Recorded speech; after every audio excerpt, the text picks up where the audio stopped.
Son zamanlar mənə gələn kommentlərdə bir tendensiya hiss edirəm. Quranın əleyhinə gələn mesajlar. Quranı stat gətirirəm. Boş şey kimi, mənasız, lazımsız bir yazı kimi qələmə verənlər var. Və bu bir videonu məhz Quranın əleyhinə çıxışlar edənlər üçün hazırlamaq qərarına gəldim. İlk növbədə mənə əxlaqdan kənar SMS-lər yazanları səslənirəm. Mənim əzizlərim. Hər kəs ünsiyyətdə öz mədəniyyətini, çıxdığı ailənin mədəniyyətini təmsil edir. Və əgər gözləyirsinizsə ki, mən də sizə cavab olaraq kobudcasına sözlər işlədəcəm, yanılırsınız. O fitnə fəsadlara getməyə mənim mədəniyyətim imkan vermir. Digər tərəfdən, əgər kiminsə fikri sizin fikrinizdən fərqlidirsə, o demək deyil ki, siz yaxşısınız, o insan pisdir. Çünki o sizdən fərqli düşünür. Hər kəsin şəxsiyyətinə, fikrinə hörmətlə yanaşmalıyıq. İkinci növbədə, aidiyyəti olmayan kommentlər yazanları səslənirəm. Videolarıma baxsanız görəcəksiniz ki, mən adətən kvant fizikasına, Oxfordun alimlərinin araşdırmalarına, Einstein'in, Darwinin və s. kimi alimlərinin dedikləri üzərində söhbətimi qururam və çalışıram elmi əsası olan dəlillərlə danışım.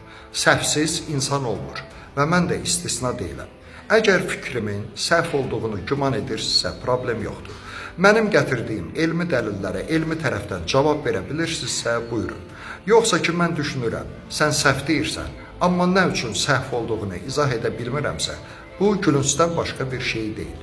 Kimsə mənim fikrimi əsaslı şəkildə tənqid edirsə, mənim gətirdiyim argumentlərə qarşı əsaslı, elmi argument gətirirsə, onun əllərindən öpürəm.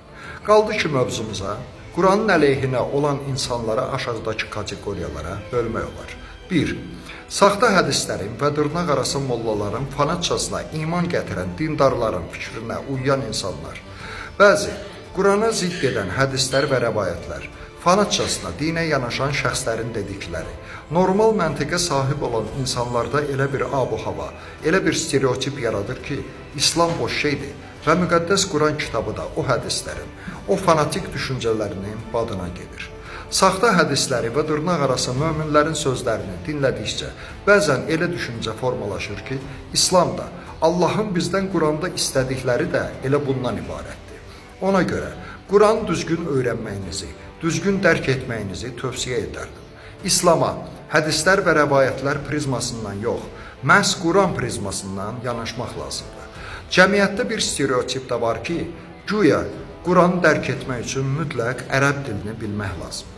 Quranı dərk eləmək hər insanın başı üçün deyil və s. kimi stereotiplər.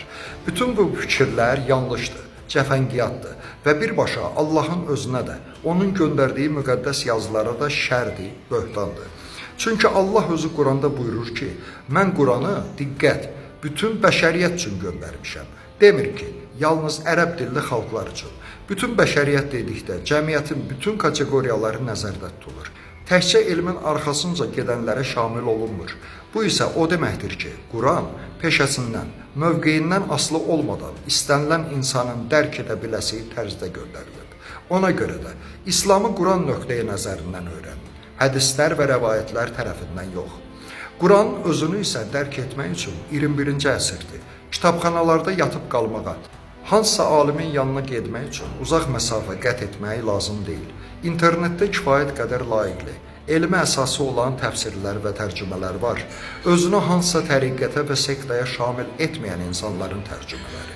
Araşdırın, öyrənin və görəcəksiniz ki, Quranda nəinki səhv, xırda məntiqsizlik belə yoxdur. Quranın əleyhinə olan ikinci kateqoriyalı insanlar isə Quranın təyinatını və fəlsəfəsini düzgün anlamayan insanlardır. Şəxsən mənə verilən suallar var. Məsələn, Quranda menstruasiya haqqında məlumat var. Niyə xərçəng kimi ağır problem haqqında heç nə yoxdur?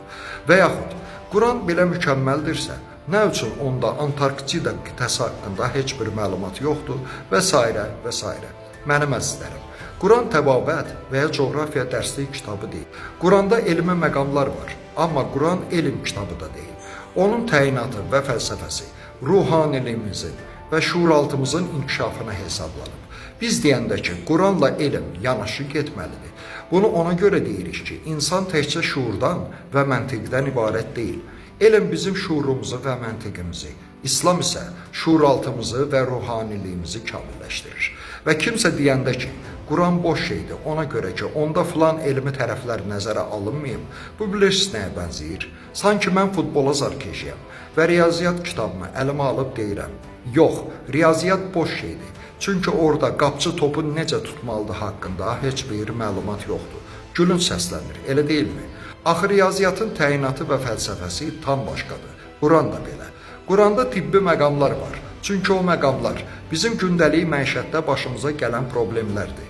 Və İslam o problemlərin baş verdiyi halda insanın nə edəcəyini açıqlayır. Quranda kvant fizikasının, Albert Einstein'in fikirləri ilə üst-üstə düşən ayələr var.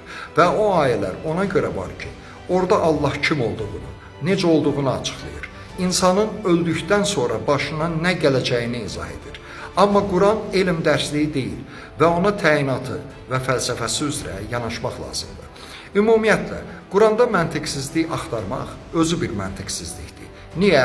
Çünki Quran bizi istiqamətləndirən bir navigatordur. Həyatımızı necə yaşamaq, ruhaniliyimizi və şuuraltımızı necə zənginləşdirdiyimiz haqqında bir instruksiyadır. Və onda məntiqsizlik axtarmaq bilirsiniz nəyə bənzəyir? Sanki evə soyuducu və ya televizor alırıq. Sonra da onu işlətmə instruksiyasını oxuyub, instruksiyada məntiqsizlik axtarırıq. Axı o televizoru ərsəyə gətirən mühəndis bizdən daha yaxşı tanıyır istehsal etdiyi məhsulu. Quranın buyurduqları nədir ki?